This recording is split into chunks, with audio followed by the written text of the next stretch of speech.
nouvelles héroïnes. Salut, c'est Céline, celle qui murmure aux oreilles des enfants des histoires de dépassement de soi et d'aventures insolites à travers des portraits de femmes inspirantes. Juste avant de te faire découvrir l'histoire d'une nouvelle héroïne, j'ai quelques messages à te dire. Si c'est la première fois que tu découvres ce podcast, merci d'être venu jusque-là. Je t'invite d'ailleurs à écouter l'histoire de Clarisse Abegneghnou, la championne olympique de judo, ou encore celle de Peggy Boucher, qui a traversé l'Atlantique à la rame toute seule à seulement 24 ans. Aussi, j'aimerais encore plus que d'enfants comme toi écoutent ce podcast. Et pour cela, tu peux m'aider en mettant 5 étoiles et un avis sur Apple Podcast. Tu peux demander à tes parents, un grand frère ou une grande sœur de le faire aussi. Et parle-en à tes professeurs, tes camarades de classe, ta directrice d'école, au terrain de foot ou encore à l'escalade. Allez, assez de blabla, il est temps de te partager cet épisode très spécial en cette rentrée pour t'inspirer, bien sûr, mais aussi t'aider à comprendre le monde qui t'entoure et te pousser à rêver grand. Peu importe qui tu es, peu importe tes origines, peu importe ta différence. Cet épisode est aussi disponible en version écrite dans la description. Allez, c'est parti! J'appuie sur le bouton play et te souhaite la bienvenue dans le monde surprenant de Clara, notre nouvelle héroïne du jour. Belle écoute. Je m'appelle Clara. Ce que tu entends, c'est ma voix. Ma voix enregistrée dans ma chambre d'enfant. Ma voix, je ne l'entends pas comme tu l'entends. Parce que je suis sourde. Je suis née sourde. Cela ne veut pas dire que je n'entends rien du tout. J'entends, mais flou. Ce que Céline va te raconter, c'est le début de l'histoire de ma vie. Je suis née dans les années 90, dans un petit village à la ferme de mes parents. J'avais déjà 2 grandes sœurs, aussi sourdes. Mes parents ne sont pas sourds, alors tu dois te demander comment c'est possible. 95% des enfants nés sourds ont des parents entendants. Aujourd'hui, j'ai 35 ans. Je suis au début de ma vie, enfin, plus avancée que la tienne. Mon travail, c'est de faciliter le quotidien des enfants et des adultes sourds en leur donnant plein d'astuces pour mieux vivre avec leur handicap. Par exemple, je vais aider les enfants sourds pour qu'ils puissent grandir comme toi. Je m'appelle Clara et Femme Bionique est mon pseudonyme. Oui, tu dois penser que je suis une super-héroïne. Non, mieux, je suis une nouvelle héroïne. Et voici mon histoire. Merci Clara. Nous sommes dans un petit village à 45 minutes en voiture de Paris.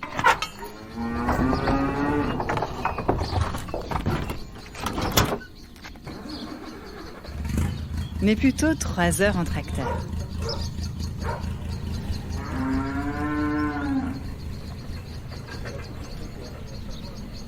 Le papa de Clara est agriculteur et sa ferme est en lisière d'un village de 500 habitants où il fait bon vivre, même si pour aller chercher son pain, il faut aller au village d'à côté.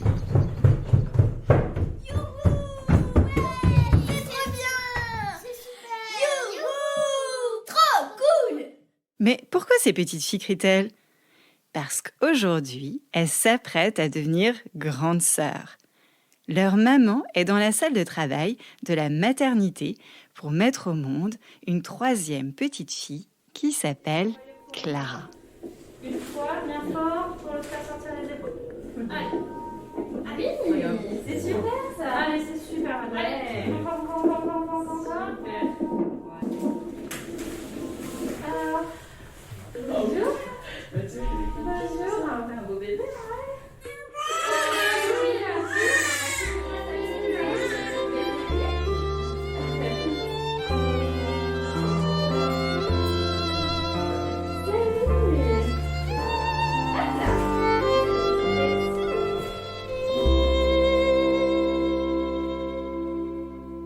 Et si les nouvelles grandes sœurs manifestent leur joie, les parents de Clara se questionnent. Est-ce que Clara est sourde comme les sœurs ? Ma 3e fille est sourde aussi. Je ne comprends pas.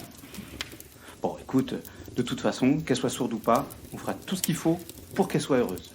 Ils découvrent qu'ils sont tous les deux porteurs d'un gène, un peu sans gène et très bons en probabilité. Ils avaient une probabilité sur 4 d'avoir un enfant sourd. Mot compte triple, tu me diras. Ils ont beaucoup de chance. Clara arrive dans cette famille et est déjà très chouchoutée. Sourd ne veut pas forcément dire rien entendre du tout. Il y a des surdités légères, moyennes, sévères, profondes. Clara est née avec une surdité sévère à l'oreille gauche et moyenne à l'oreille droite. Alors qu'en très petite et pas plus haute que le rayon d'une roue de tracteur, elle entend un peu mieux grâce à des appareils fixés à son oreille. Et même avec des appareils, elle confond certains sons. Par exemple, dans la cour de la ferme, sa maman lui disait « Lance-moi la balle, Clara !» Mais je suis beaucoup trop petite pour te lancer la malle des outils de papa. Voyons, quand même. Et quand la taille de Clara dépasse la roue du tracteur, sa maman décide de devenir orthophoniste pour mieux comprendre et accompagner ses 3 filles sourdes et reprend ainsi ses études à la fac.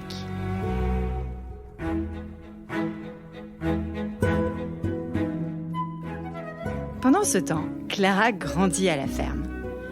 La ferme, Clara adore. La journée, Clara roupille pendant les siestes dans le tracteur de son papa, quand ce n'est pas dans les bottes de paille où elle adore se cacher. Elle fait des roulades dans les graines de colza et observe avec étonnement le changement des saisons du haut du poulailler. La ferme devient son terrain de jeu où elle aime bien crécher. Une crèche à elle, sans petit Jésus, avec des vaches, des chiens, des hommes, des chèvres et le coq.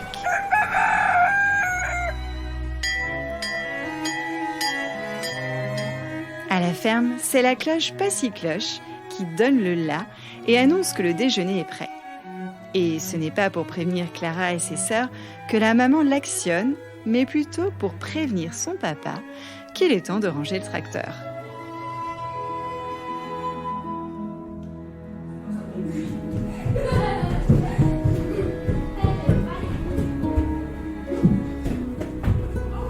Le soir, Clara joue dans sa chambre avec ses amis du village à l'étage. Sa maman prépare des marshmallows à griller au feu de bois de la grande cheminée qui impose dans le salon.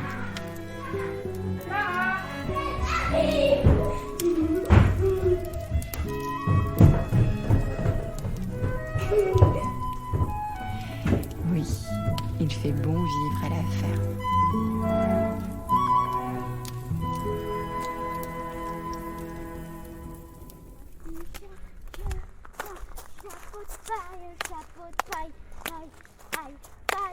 Très curieuse, Clara gambade, explore, cherche l'aiguille dans la botte de paille et joue à l'aventurière. Un jour, un cri strident fait sursauter sa maman, qui sort de sa cuisine et court vers sa fille. Clara a 6 ans et elle vient de tomber de vélo. L'absence de sang aurait presque fait oublier la chute d'audition qui est découverte que le lendemain à l'hôpital. Et c'est parti pour une série de traitements pour entendre. Entendre comme avant. Mais ça ne fonctionne pas.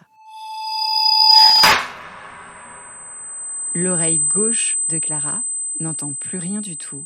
Il ne reste alors que l'oreille droite qui entend encore. Clara, t'as mis une tache de colza sur la nappe. Je suis sûr que ça a été joué dans le hangar. Je t'ai dit que c'était interdit. Mais non, papa, y a plus rien sur la table. J'ai tout débarrassé avant d'aller dans le hangar. Eh oui, l'oreille de Clara confond certaines syllabes. Le tache devient tasse. Elle a beau essayer de reconstituer le sens d'après ce qu'elle entend, mais souvent ce qu'elle entend ne peut donner qu'un sens qui n'a pas de sens. Quand elle n'est pas à la ferme, Clara crèche sur les bancs de l'école du village. Elle développe des compétences plus vite que les autres enfants.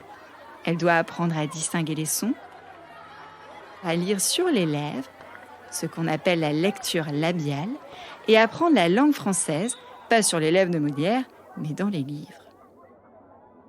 Léon, l'ours blanc et Célestin, le pingouin, se promènent sur la banquise après une nuit de tempête. Soudain, ils aperçoivent Mais autant ses grandes sœurs adorent lire, autant c'est pas du tout le cas de notre Clara, qui a plutôt l'impression d'être une cocotte pas minute à devoir lire et encore beaucoup plus lire que les autres enfants. Et lire, Clara commence très tôt, en dernière année de maternelle. Elle court tous les jours pour apprendre à lire avec les élèves de CP de son école. Après l'école, elle court chez l'orthophoniste pour s'entraîner à entendre les mots qu'elle prononce. Elle répète des mots prononcés par le spécialiste. Comme elle n'entend pas comme une personne entendante, le son qu'elle entend est déformé, et tu pourrais ainsi penser qu'elle a un accent. Bille, Bille, doute, doute, laine, laine, longe. longe, J'ai pas entendu. longe, Gave, gare, seul, seul, ami, ami, Et après l'orthophoniste, Clara court au cours de danse, mais c'est une discipline qui s'avère trop compliquée pour Clara.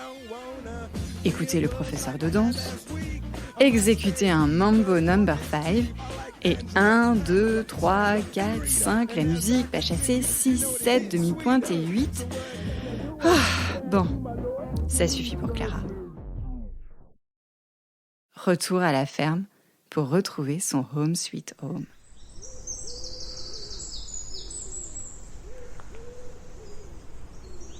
Dans la cour de récréation de l'école, c'était les deux font la paire pour Clara, qui préfère faire copine-copine ou copain-copine pour éviter d'avoir à comprendre des paroles de partout avec beaucoup de monde autour d'elle.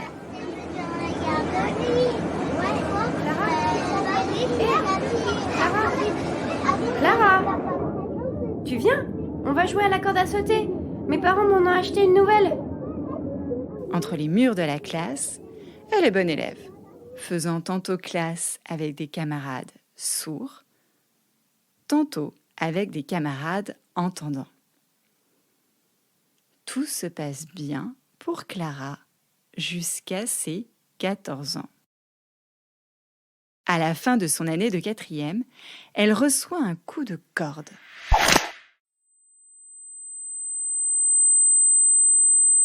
Clara crie, à nouveau, comme il y a 10 ans.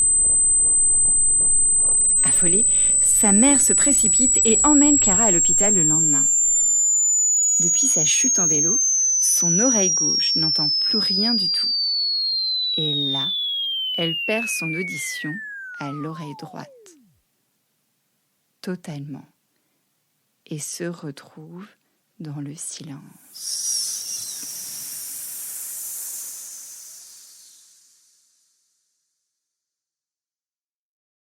Elle doit ainsi réapprendre à communiquer.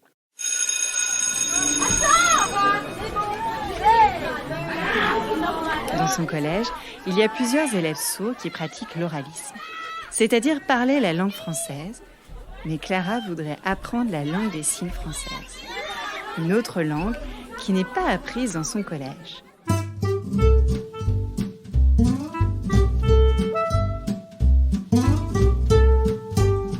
C'est une langue à part entière. Tu as la langue des signes française, mais si tu vas à Londres ou en Allemagne à la rencontre de personnes sourdes signantes, tu auras la langue des signes anglaise et la langue des signes allemande. C'est une langue peu pratiquée en France quand Clara est encore ado. C'est une langue comme une langue des singes. Non, des signes. Non, des singes. Bah non, des signes. Le lac des cygnes? Non, non et non. La langue des signes française. Le lycée entre dans la vie de Clara de manière inattendue. elle accepte d'avoir un implant cochléaire. Un plan coq en l'air? Mais que fait un coq dans cette histoire? Mais non, un plan cochléaire. Un implant cochléaire est un appareil qui permet d'améliorer l'audition d'une personne sourde. C'est un appareil pas si miniaturisé que cela, car pour son premier, Clara le porte à la ceinture dans un boîtier. C'est une technique qui ne marche pas à tous les coups et Clara hésite longtemps avant de l'implanter à son entrée au lycée. Elle s'inscrit dans un lycée à Rennes, loin de la ferme de ses parents. Clara passe la semaine à Rennes à étudier cosinus, géométrie dans l'espace et économie d'échelle. Et le vendredi soir, elle monte dans le TGV pour retrouver sa famille. Dans le train, elle apprend vite à signer avec des élèves de l'école de Brest. Non, pas à signer son bulletin de notes, à signer avec la langue des signes française.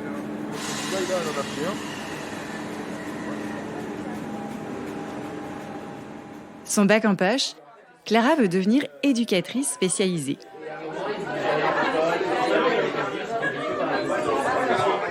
Mais des adolescents entendants qui parlent tous en même temps dans des couloirs encore plus bruyants, cela risque de compliquer la tâche à Clara. Alors, elle abandonne ce projet et trouve une alternance dans un département des ressources humaines d'une entreprise. À ce moment-là, Clara découvre le monde de l'entreprise. Un monde où le handicap est encore tabou. C'est la nouvelle? Il paraît qu'elle est sourde comme un pot. Attends, ça veut dire qu'on doit lui crier dessus? Bah, je sais pas, moi ça me gêne un peu. Je vais l'éviter, ce sera mieux. Les clichés ont la dent dure. Non, mais attends, Céline, depuis le début de l'histoire, tu nous parles de surdité sans mentionner le mot handicap, et là, bam, tu nous lâches le gros mot. Ah non, ce n'est pas un gros mot, ni un tabou. Et à ce sujet, tu as raison de le souligner, Clara m'a éclairé sur l'origine du mot handicap. La voici. Tu verras, il y a plutôt une notion de compensation qu'adore expliquer Clara, mais je ne t'en dis pas plus. Cette histoire est surprenante. Je lui laisse te l'expliquer. Le handicap, moi, je trouve que c'est un super mot. On pense qu'il est très péjoratif, mais en fait, quel que soit le mot qu'on aurait utilisé, il aurait ce côté péjoratif. Mais en fait, non, il a une origine qui est super et qui définit bien quel handicap on a.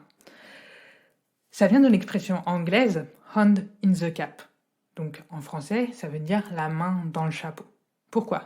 Au XVIe siècle, donc c'était il y a longtemps, en Angleterre, quand il y avait deux marchands qui voulaient échanger de la marchandise, par exemple un marchand de tomates et un marchand de chocolat, eh bien il y avait un arbitre au milieu qui disait « Ah, les tomates, ça vaut moins cher que le chocolat, parce que le chocolat, ça vient de loin, il voyage et tout ça, donc ça vaut plus cher. » Donc il disait au marchand de tomates « Ah, il faut venir compenser pour rééquilibrer le tarif, le prix des marchandises. » Donc en fait, l'arbitre, hop, il sortait son chapeau, et le marchand de tomates, il devait mettre soit de l'argent, soit plus de tomates. Donc on appelle ça une compensation. On vient rééquilibrer les choses. Et le handicap, c'est ça. C'est hand in the cap, c'est-à-dire mettre la main dans le chapeau, c'est-à-dire qu'on a besoin d'une compensation. Donc moi, par exemple, avec ma surdité, la compensation dont j'ai besoin, il y en a plein de différentes. Il y a par exemple que je vais utiliser la langue des signes française, donc je vais signer, ça va être visuel, ça va être plus facile pour moi de comprendre. Il y a la lecture labiale, donc je vais lire sur les lèvres, et là je vais demander à d'autres personnes de m'aider à compenser, en leur demandant de ne pas mettre leurs mains devant la bouche, pour que je puisse lire sur les lèvres. Voilà, donc il y a moi qui compense, mais il y a aussi les autres qui vont compenser. Puis il y a plein de choses, je vais demander aux gens de ne pas faire trop de bruit autour, il y a plein de compensations. Toi, tu peux trouver ta propre compensation dont tu as besoin à tel moment ou à tel autre moment. On a tous des besoins de compensation qui sont différents et qui s'adaptent aussi dans le temps, dans la journée. Aujourd'hui, Clara intervient en entreprise pour expliquer ce qui n'a peut-être jamais été expliqué et milite pour casser ces clichés autour de la surdité et du handicap de manière générale. Le handicap, ce n'est pas un métier. Le recruteur, il n'est pas spécialisé sur le handicap non plus, il n'est pas expert. Le manager non plus n'est pas expert. Par contre, l'entreprise, l'équipe de travail, le manager, le recruteur, ensemble, ils vont apprendre à s'adapter. La personne handicapée aussi va apprendre à s'adapter. Ça va être un processus de co-apprentissage, en fait. Un processus qui va durer dans le temps. Si j'ai voulu te raconter son histoire, c'est aussi que toutes les deux, nous partageons une mission en commun, celle de sensibiliser les enfants au handicap. Le handicap, c'est avoir une différence. Clara a mis en place des spectacles où elle signe une histoire. C'est une idée qu'elle a eue au début du confinement. Non, elle n'a pas signé la rencontre du pangolin et de la chauve-souris, mais des parents entendants avaient besoin de communiquer avec leurs enfants sourds, désormais à la maison, et ne savaient pas comment dire « masque, coronavirus ». Alors, elle a commencé à se filmer en train de raconter des histoires en langue des signes française pour aider ses parents entendants et faciliter la communication. Bienvenue dans « Dis-moi une histoire » intitulée « Mais où sont passés les cadeaux de Noël ?» Le matin du 26... Clara se filme en mettant en scène une histoire avec un décor et des personnages en peluche pour favoriser le souvenir de son audience. Des histoires de Signolac, tu veux dire? Oh, mais non, tu le fais exprès. Tu peux me raconter une de ces histoires? Bah non, Clara Lessine, tu peux te rendre sur son site Femme Bionique. Et au fait, pourquoi elle s'appelle aussi Femme Bionique? Ah, ça t'intrigue, n'est-ce pas? Eh bien, moi aussi. C'est pour cela que je lui ai demandé. Bionique, c'est la contraction de deux mots, biologie et électronique. En fait, je suis sourde et j'ai perdu complètement mon audition. La seule solution qui s'offrait à moi pour récupérer un petit peu d'audition, eh bien, c'était d'avoir un implant cochléaire. Et l'implant cochléaire, c'est une opération chirurgicale. Donc on va m'opérer pour pouvoir m'insérer un implant à l'intérieur de l'oreille interne. Et cet implant-là, en fait, il est électronique.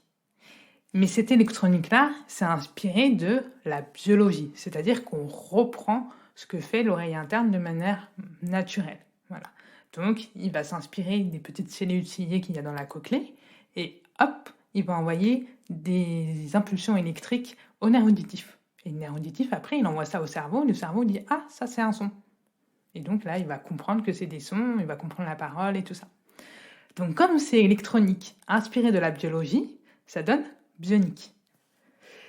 Et c'est pareil, si tu as un membre à moi et que tu vas mettre une prothèse au niveau du bras, par exemple, si la prothèse elle a de l'électronique dedans et que par la pensée, tu peux fermer les doigts de la prothèse, et bien là aussi, ça va être une personne bionique parce qu'il y aura à la fois de l'électronique et ça sera aussi inspiré de la biologie, donc de la main dans cet exemple-là.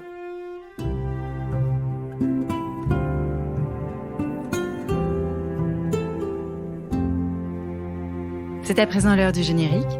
Tu viens d'écouter l'histoire originale de Clara, Femme Bionique, écrite par Céline Steyer, c'est moi, et magnifiée par une réalisation sonore et une prise de son sur mesure de Jean-Baptiste Fourré et sa société Capiovox.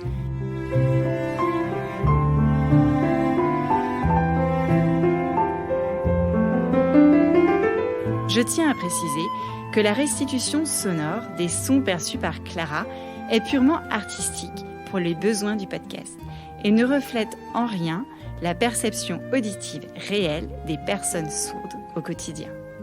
Psst, si tu fermes les yeux, je vais te dire ce que Clara m'a confié pour toi. La vie, c'est comme une montagne. C'est-à-dire que dans la montagne, pour y aller, tu grimpes. C'est pas facile, franchement. Il y a des épreuves dans la vie, mais il y a un moment donné où tu peux t'arrêter et tu regardes. Et en fait, qu'est-ce que tu vois? Tu vois la vallée. Tu peux voir des jolies fleurs, tu vois tout le paysage, tu vois tout ce que tu as parcouru. Et là, tu te dis, waouh, ça c'est pas mal. Mais tu sais que la montagne, ça continue à grimper. Donc, y a toujours des petites épreuves, des plus grosses épreuves. Voilà, mais tu grimpes, tu y vas. Et puis, l'avantage de la montagne, c'est qu'il y a un sommet. Donc, au bout d'un moment, tu vois, ça s'arrête. Et puis, hop, tu peux redescendre. Là, ça glisse, c'est plus facile. Et puis, il y a des moments, hop, tu remontes un peu. Bah ouais, c'est ça, il y a des virages, c'est compliqué. La vie, c'est jamais linéaire, il y a toujours des hauts et des bas. Mais, même quand c'est difficile, en fait, tu peux voir les choses positives dans la vie. Tu peux te dire, ah bah aujourd'hui j'ai vu une belle fleur. Ah bah aujourd'hui j'ai réussi à faire ça. Et t'as le droit aussi de râler, de dire, j'en ai marre, qu'est-ce que c'est dur. C'est super important d'avoir l'équilibre, de râler quand il y a besoin de râler, mais aussi de voir les choses qui sont positives. C'est ça la vie en fait. C'est pas du tout linéaire, c'est des hauts, des bas, comme une montagne que tu dois gravir et que tu redescends.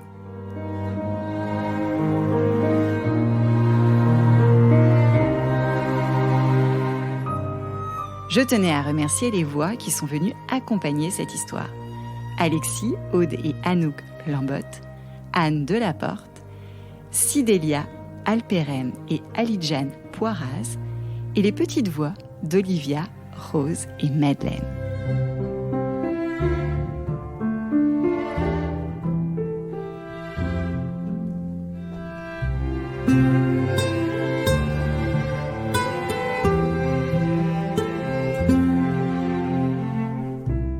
Tu as aimé cet épisode? Abonne-toi sur ta plateforme préférée et pense à nous mettre 5 étoiles et un commentaire. Tu voudrais suggérer une nouvelle héroïne ou me transmettre un message? Écris à l'adresse hello@nouvelleshéroïnes.fr. L'email est dans la description de l'épisode.